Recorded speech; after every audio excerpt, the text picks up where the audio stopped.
Hello. My name is Irina. I'm an agile coach, IT project manager, and Scrum Master, and a lot of other things. Yeah. As you probably noticed, I have to deal with Gitflow and Gitflow a lot in my daily life. Really, that's what I do. I help projects untangle the processes and always streamline them. So, and then if you read the title, there is mentioned like problem-free release process. Problem-free, well, doesn't ever exist really. So the problem-free really means like 95% of the problems are resolved because of the process. So, okay, I hope you'll use Git. Well, it might come surprising, but there are developers who don't use Git and don't understand what it is, even in 2018, yes. So Git, I think we don't talk enough about the Git usage in the projects. Really, when there are like small teams of 1 or 2 developers that are working in the same room, or you have your pet project, Git doesn't seem like a real problem because of, well, it's really easy to figure out what exactly needs to be merged, what exactly needs to be refactored, etc. So it's not a problem to really handle all those issues, because you can have face-to-face communication with just people looking at the screen, that's all. But then, when a company grows, and there are like multiple Scrum teams, multiple people, like 100 people working on the same code base, and then you have that type of project, where Git really matters, and how you handle Git really matters. Well, let me entertain you a bit. I have been through a lot of projects lately, and I mean through the last 5 years, so it's more than 30 different companies, and sometimes Git processes look like this.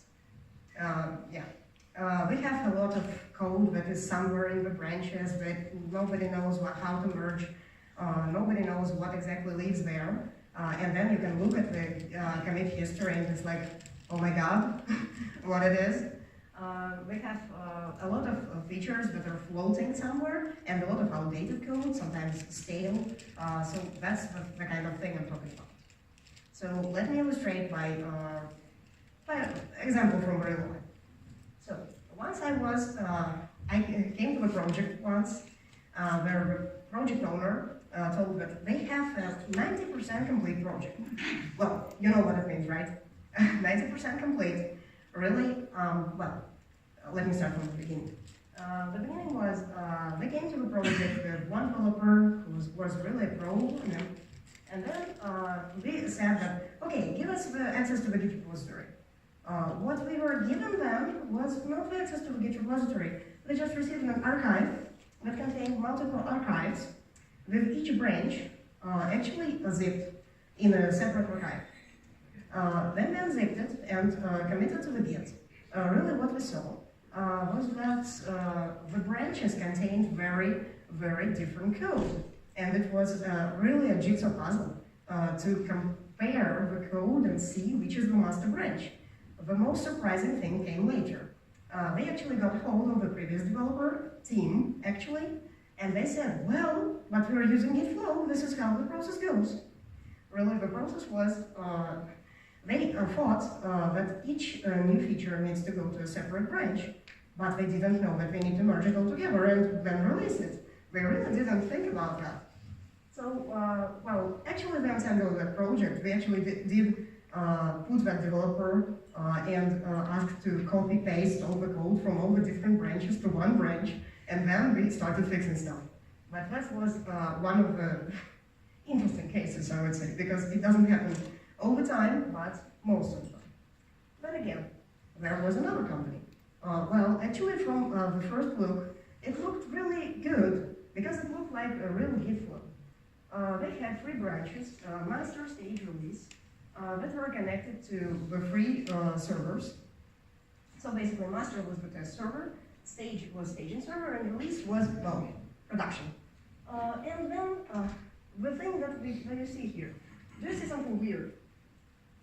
Well, I do, because we reinvented the sender. I mean, the semantic versioning they didn't do it like normal people do. They invented their own versioning model. They just like labeled every fix with the minor, the full value, and then every fix or every commit went with the branch. That's not all. They have no tags. So for example, for the release, what they had to do is, first, the code went through master branch, then it got merged to staging, then it got merged to release, and that's how it got released. Well, actually, when you do merges, a lot of merge conflicts arise. But when you try to do merges from a branch that wasn't synced for a long time, you know how many merge conflicts there are? Like a merge hell. But it was like full-time merging. I mean, what the team did, they merged code for weeks. Really, I'm not joking. So for example, the team lead of the team, they said like, okay, we need to release. Yeah, that's 2 weeks of merging. 2 weeks of merging. And the other thing was, they had 2 teams. The 2 teams worked in different master branches. And well, for 2 weeks, they produced a working increment of one version of the software and the other version of the software. And they had to merge them all together. So that was the... And another interesting part, back merges only happened after the release. So for example, the release, and then they had those extensive periods of code freeze that actually froze all the development. So the development was stopped for like 5 hours maybe, but we needed to merge everything back. And sometimes it produced more bugs than there were. And actually, that was the actual, they thought that was the Gitflow again. So let's talk about the actual Gitflow. This is how the typical Gitflow process looks. You can actually fetch it from atlassian.com. They have a very good tutorial there where they explain how to use Gitflow. Actually, in a nutshell, it's not that complex. There you have those green things, they are feature branches. First, you extend the develop branch from master, then you extend the feature branches from the develop branch, then all the code goes to back to the develop branch, and then if you want, I mean, not if you want, but when you want to release, you merge everything back to master, or you can rebase to master.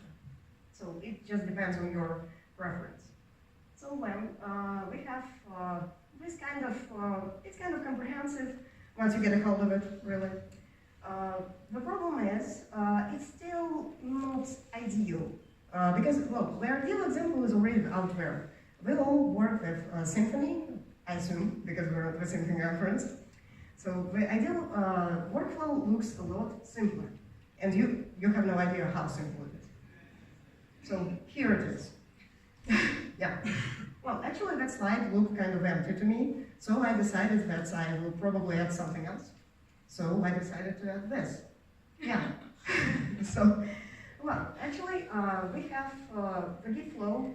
It's not GitHub flow.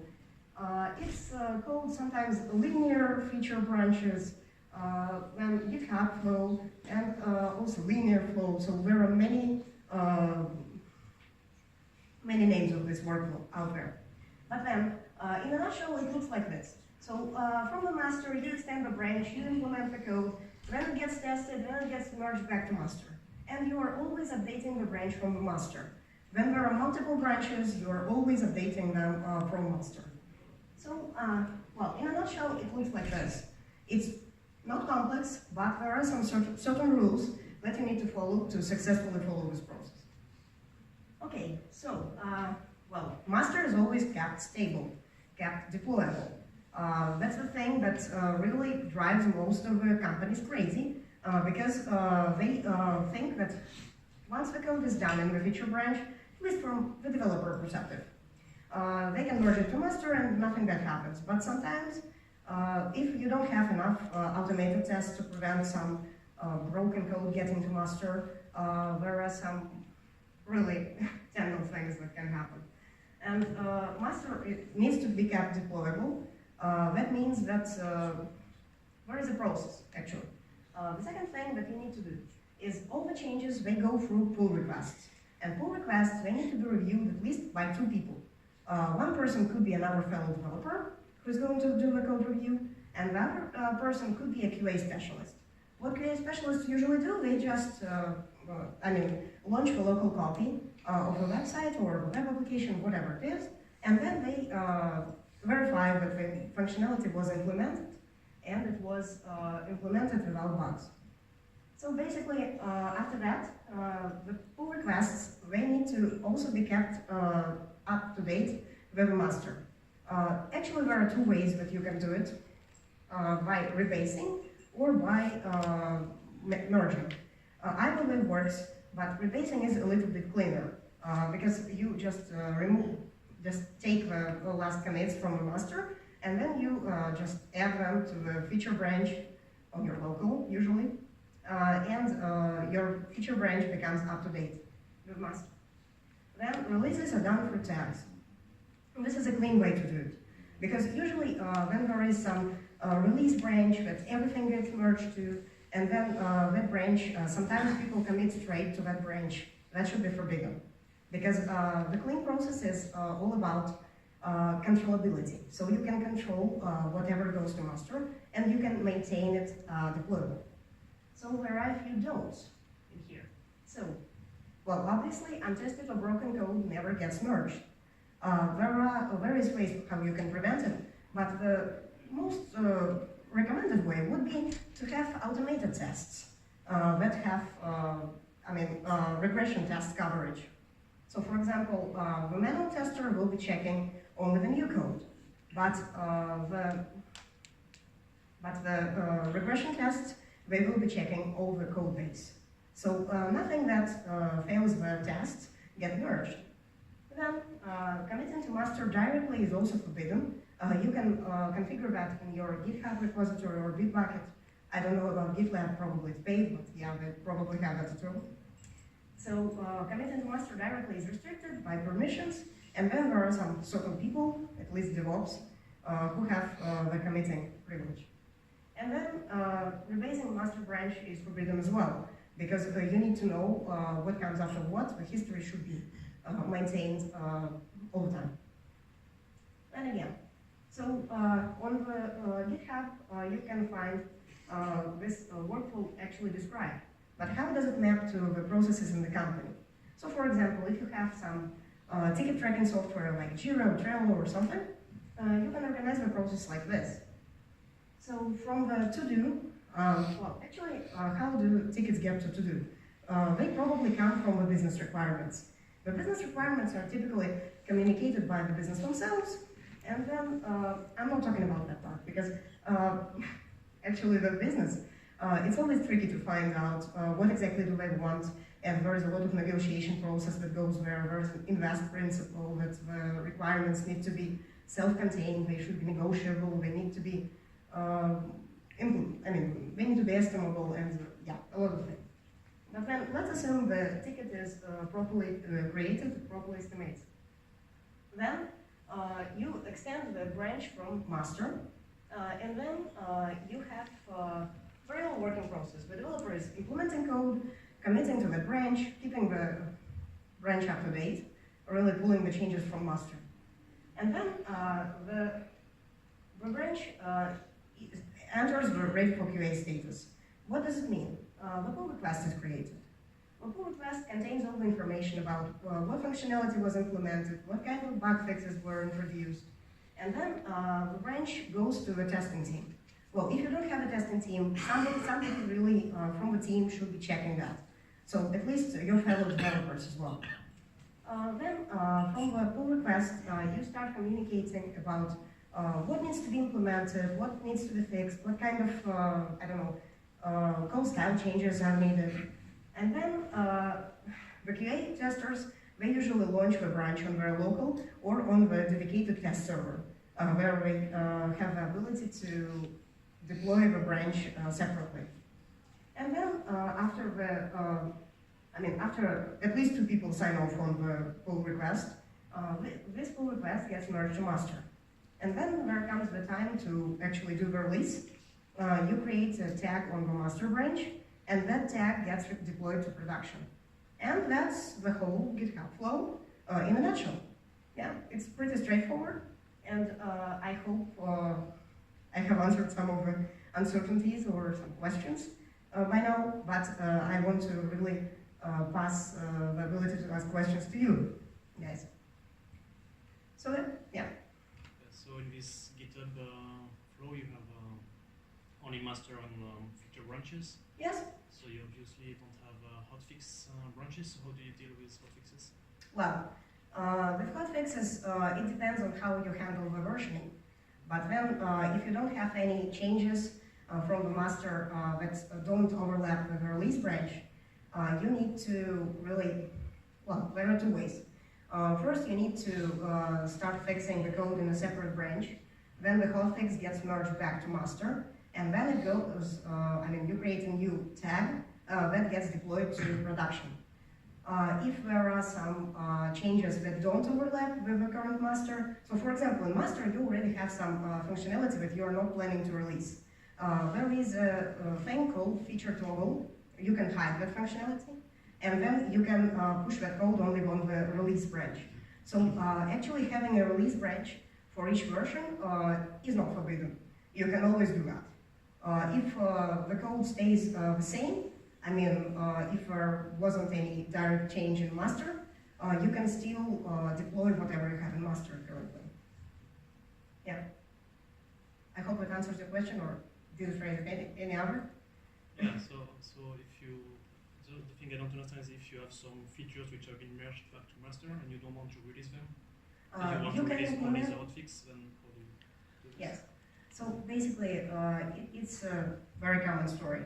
So for example, while you were implementing some other functionality, something happened on production. You can actually create from the tag that you have for the release, you can create a separate branch called release.1. something. Then you do the hotfix in that branch. Then you create, you merge that release code into master if there are no differences. But if you need to, if you have some differences, then you have to really,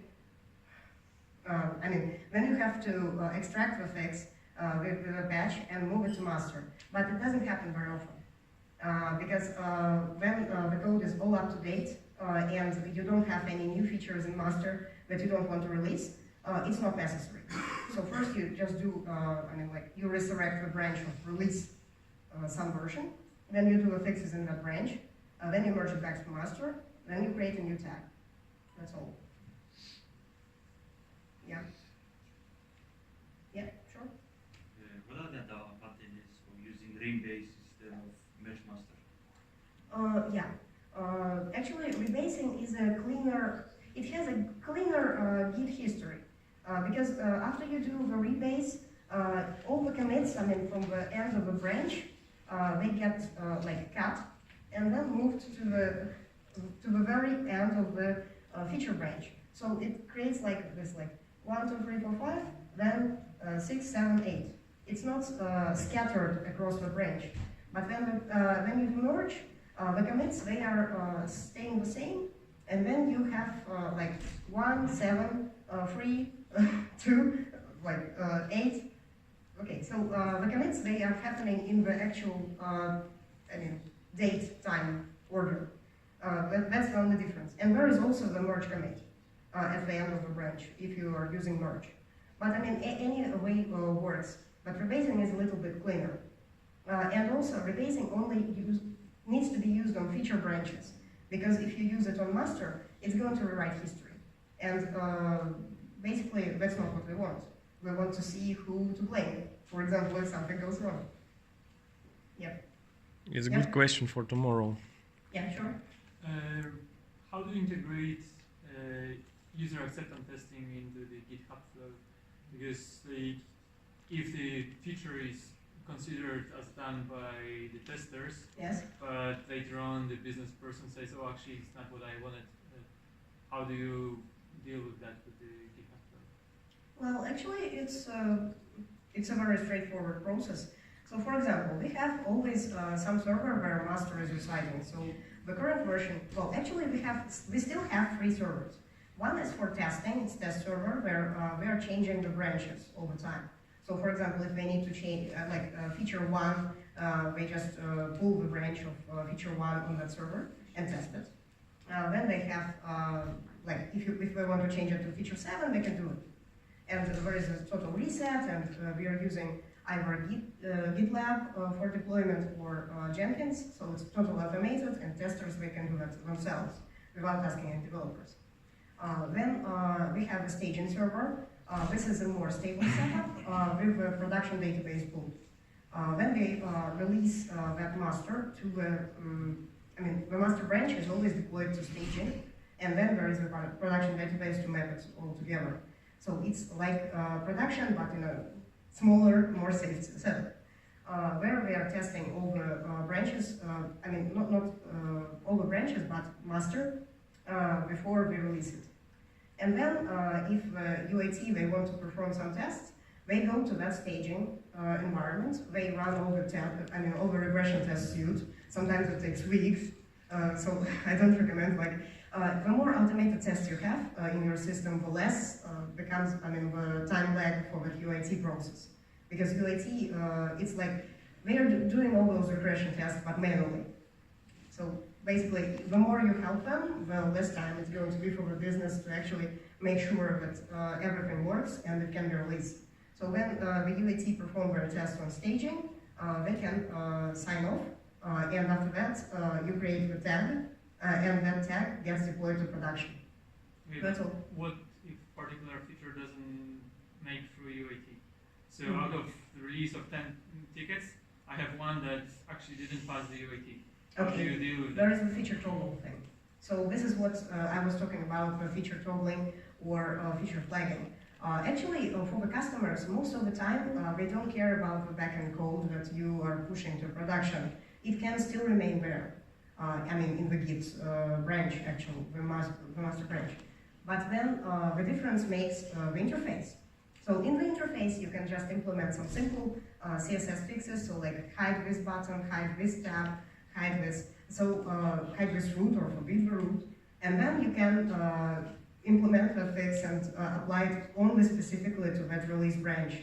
And then on the release branch, you are going to have a tag, a separate tag, that you're going to deploy to production without that branch. So it's like separate, but it doesn't get merged back to master. Because on master, you have to maintain everything, activated, basically. That's all. So basically, you don't revert that code, you consider it done, and you create another ticket to fix it in the future. Yes, cases. well, most of the time. Because there is also the problem of code syncing. Let me get back to this very specific implementation. So there is always the syncing problem. Because when there are multiple people working multiple branches, and they don't know even what was implemented in the other branch. Sometimes for some code that needs to be shared, we just commit that code to master. It's not sometimes 100% finished, but it's not actually preventing the master from successfully building and running. We merge that code to master, and all the branches extend from master again, or pull the changes from master. So that's how we sync the code in the whole code base. And actually in Bitbucket, you can see which branches are behind master by how many commits. And you can always define which branches need to be updated, either through rebase or through merge. And then, getting back to the question? Yeah, sorry, what was the question again? So basically, you don't revert the code from master. Yes, we don't. For the failed UAT. Yes. The only thing, once there was a rush deadline in one project, we needed to release in like 2 hours from now. We had to revert the commit that was breaking the master, but that doesn't happen often. So that's why we had to do the commit revert, actually the pull request revert. In Bitbucket, where it's just a press of one button. So you can just revert the pull request and everything gets rolled back. But that's a very drastic measure. If you don't have any reason to do that, don't do that. You can always fix something, or you can stabilize the master or release branch. Yeah. Any other questions? Yeah. So just to add to one point, Sure. the break has already started, so if you want to enjoy the break, to chat, Yeah, sure. but the You're free to conference will continue at 11. But on the feature toggle topic, yeah, I very highly recommend if you go to GitHub Flow that you think about feature toggles, because as you mentioned, they solve a lot of problems. However, they don't solve the problem. They are very effective to dealing with new features, but they're not so good at dealing with if you're changing a feature. Because in that situation, it's not so easy to put a feature toggle around it, but there's also a way to deal with that. It's basically changing a feature, you always say it's a new feature, right? Yes, it's a change request, basically. Exactly, so you basically always, maybe for temporarily you duplicate code to be able to have both versions, and then eventually you clean it up. But I think feature toggles are a very important topic to look in, and I think it's great that you mentioned it. Yes, and also I wanted to mention that in Symfony, they handle multiple versions of the software. In commercial projects, that doesn't happen often, because usually you just have one version for the production for every user of the system, but when you need to maintain multiple versions, it's recommended to start from the most, the most outdated. For example, somebody found a bug, and you need to fix it in versions, in not only one version of production, but multiple versions. So how Symfony does it, they start fixing from the most outdated one. So for example, some version that was released half year ago, they start fixing that in the version, then they fix it in the version before that, and then rolling to the master version. So that's how they do it. And obviously it's probably clean, because all the legacy issues and some compatibility issues, they are resolved easily. Yeah. So, and the multiple versions, you can always have multiple release branches with multiple different tags that can be deployed on different servers, and they don't overlap with one another. Yeah. Any other questions? Yeah? Okay, great.